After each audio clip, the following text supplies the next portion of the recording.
Olá, meu nome é Luiz Carlos, sou médico veterinário responsável pelo setor de radiologia do Vetimagem e hoje eu gostaria de responder algumas perguntas que nossos clientes fazem sobre uma das patologias mais importantes da medicina veterinária ortopédica, a displasia coxofemoral. Eu separei então as 10 perguntas mais frequentes que nós recebemos aqui a respeito da doença. Então vamos lá, uma por uma. A primeira pergunta é: o que é displasia? O termo displasia se refere a uma anormalidade do crescimento de uma estrutura corpórea. No caso aqui, uma anormalidade no crescimento ou no desenvolvimento das estruturas que formam a articulação coxofemoral. A articulação coxofemoral, ela começa a se desenvolver primariamente a partir dos 2 meses de idade e esse desenvolvimento se segue até os 24 meses. Então, em algum momento desses 22 meses, o animal pode apresentar alguma falha no crescimento ou alguma má formação em uma das estruturas que formam a articulação coxofemoral. Isso vai gerar uma falha no encaixe do fêmur com o acetábulo, que é a estrutura da pelve, do coxal, da bacia, aonde o fêmur se encaixa, fazendo com que a movimentação do animal seja anormal. Isso vai gerar um atrito que vai levar à artrose. A segunda pergunta então é: a displasia afeta somente cães de grande porte? Não. A displasia coxofemoral ela é uma doença que está presente em todas as espécies de mamíferos, inclusive nos seres humanos. Ela é mais frequente em animais de grande porte, mas pode acontecer em animais de médio porte como o cocker ou animais de pequeno porte como o shih tzu, lhasa ou pug. E a doença também acontece em gatos, principalmente gatos da raça Maine Coon. A próxima pergunta então é: como a displasia coxofemoral afeta a vida de um cão? Como eu falei anteriormente, a displasia é uma doença que gera uma degeneração articular progressiva. Essa lesão, ela provoca diversos níveis de microfratura, subluxação, que é o desencaixe de uma articulação, e essas lesões podem ser graves o suficiente para provocar alterações que inviabilizam o animal de se locomover, gerando uma dor constante, uma artrose que vai afetar, além das estruturas articulares, outras partes do corpo, inclusive a articulação lombosacral. Então o animal não vai conseguir se movimentar, o animal vai ter uma dor muito grande e numa situação mais grave, isso vai ser incompatível com a vida. Então, não se deixe por enganar. A displasia coxofemoral, mesmo num grau leve, pode levar a uma lesão grave e ser incompatível com a vida. A próxima pergunta que o pessoal nos faz é: a displasia pode ser causada por fatores ambientais? Olha, essa é uma lenda, um mito que existe, principalmente entre os criadores, de que existe uma displasia ambiental. Isso não existe. A displasia é uma doença genética de caráter hereditário. Fatores ambientais, eles influenciam no aparecimento da degeneração articular, mas não na formação da displasia. Veja bem, um animal que tem uma displasia leve, colocado em um ambiente inadequado, ou seja, com um piso liso, com muito aclive, um animal que é submetido a uma alimentação com altos níveis de proteína, um animal obeso, um animal que pratica exercícios forçados, que é um animal que pula muito e cai com as pernas traseiras, gerando o primeiro impacto. Esse animal, se ele tem uma displasia leve, ele pode ter alterações degenerativas graves, ele pode ter uma artrose grave. O contrário também pode acontecer. Se você tem um animal com uma displasia grave e coloca esse animal em um ambiente adequado à articulação dele, um piso com bastante atrito, manter esse animal magro, uma alimentação equilibrada com protetores de cartilagem, mesmo ele tendo uma displasia grave, ele não vai ter uma degeneração articular muito expressiva, ou às vezes ele nem vai apresentar degeneração articular. Então o ambiente, ele influencia não na displasia, mas ele influencia na artrose, na consequência da displasia. A próxima pergunta então que o pessoal nos faz é: como eu descubro que o meu animal tem displasia?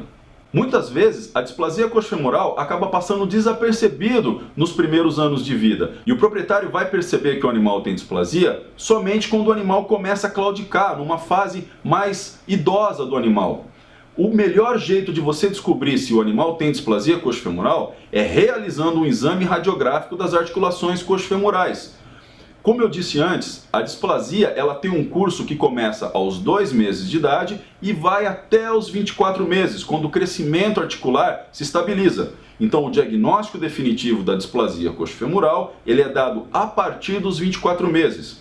Um exame radiográfico das articulações prévio, a partir dos 6, 7 meses de idade, é sempre desejável, porque se o animal tiver um grau muito elevado de displasia coxofemoral, provavelmente nessa idade ele já vai apresentar algum tipo de alteração nas articulações, algum tipo de alteração na anatomia das articulações.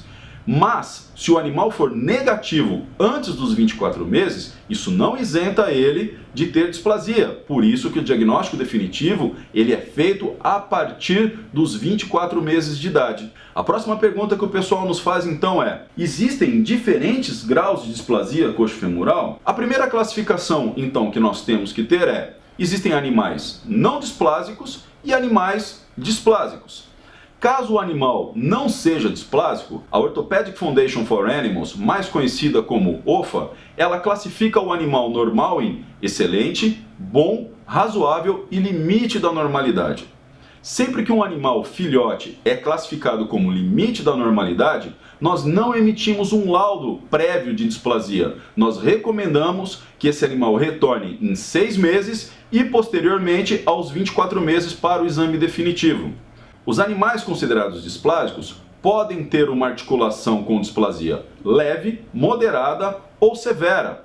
Essa classificação ela é importante para o tratamento do animal e quando o animal tem uma finalidade comercial, quando você vai cruzar esse animal, essa classificação dos animais normais ela é importante para que você cada vez mais melhore o genótipo da sua criação. Se você cruzar um animal excelente com um excelente, você tem 95, 96% de possibilidade da ninhada ter articulações excelentes.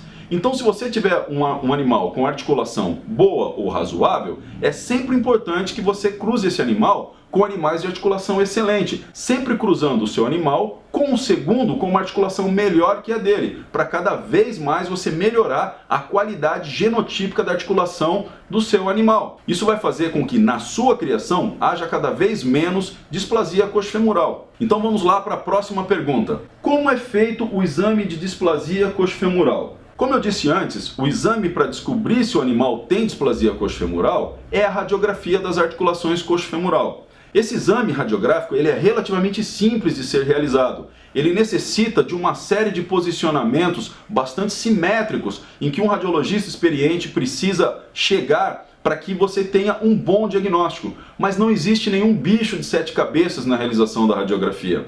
A OFA, Orthopedic Foundation for Animals, ela traz para a gente uma série de recomendações na hora do exame que vão facilitar a execução do exame radiográfico. Nós fazemos aqui no VetImagem o exame radiográfico pela OFA, nós enviamos essas radiografias aos Estados Unidos para que ela seja emitido um certificado diretamente pela OFA, mas nós emitimos um laudo nacional também com o mesmo padrão de diagnóstico que a OFA realiza. Nós fazemos a classificação semelhante à da OFA. Portanto, se você trouxer o animal para radiografar aqui no VetImagem, nós vamos seguir o mesmo protocolo de excelência realizado pela Orthopedic Foundation for Animals.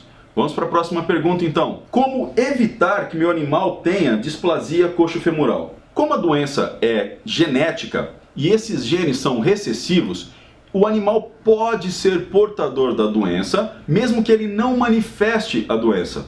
Então é muito importante que os pais do animal sejam radiografados e, se possível, que toda a árvore genealógica anterior também seja radiografada. Quanto mais radiografias são realizadas, menor a probabilidade do animal vir a desenvolver displasia coxofemoral. Portanto, quanto mais animais são radiografados, menor a incidência, mas isso não elimina totalmente a possibilidade. Uma vez que você tem um animal jovem, é sempre importante manter um padrão de qualidade alimentar, dando rações de boa qualidade, rações dentro da dosagem recomendada pelo fabricante, para que o animal não seja obeso. O piso também é essencial. Aonde o animal vive não pode ter um piso liso ou excessivamente escorregadio, porque o animal precisa de atrito nas articulações para que a movimentação seja normal. A alimentação, o animal não obeso e um piso não escorregadio vão evitar que esse animal tenha degeneração articular progressiva, independente dele ter displasia coxofemoral ou não. E por fim, a última pergunta que o pessoal sempre nos faz é: a displasia coxofemoral tem tratamento? Sempre que nós pegamos aqui um animal displásico e fazemos o atendimento posterior a ele, nós preconizamos a prevenção da degeneração articular. Por isso que é importante radiografar o animal jovem e posteriormente aos 24 meses. Para que, se o animal for displásico, nós consigamos, através de medicações, de suplementação alimentar e de adequação do manejo ambiental, evitar a degeneração articular progressiva. Um segundo passo, se o animal tem uma displasia coxofemoral e está com dor, aí pode ser necessário fazer uma intervenção nesse animal. Lembrando que a intervenção só deve ser feita quando o caso for grave, quando o animal tem artrose, a luxação for excessiva, de forma com que o animal não consiga se locomover. Caso contrário, nós preconizamos sempre a prevenção e o controle da degeneração articular. Essas são algumas dúvidas que os clientes nos trazem a respeito da displasia coxofemoral. Eu espero ter sanado algumas delas. Se você tiver outras dúvidas, entre em contato conosco nas nossas mídias sociais ou mesmo através do WhatsApp, que a nossa equipe sempre vai estar disposta a responder essas dúvidas para vocês. Se você gostou do vídeo, se inscreva em nosso canal e ative as notificações para que sempre que lançarmos um vídeo novo, o YouTube possa te informar. Muito obrigado e até o próximo vídeo.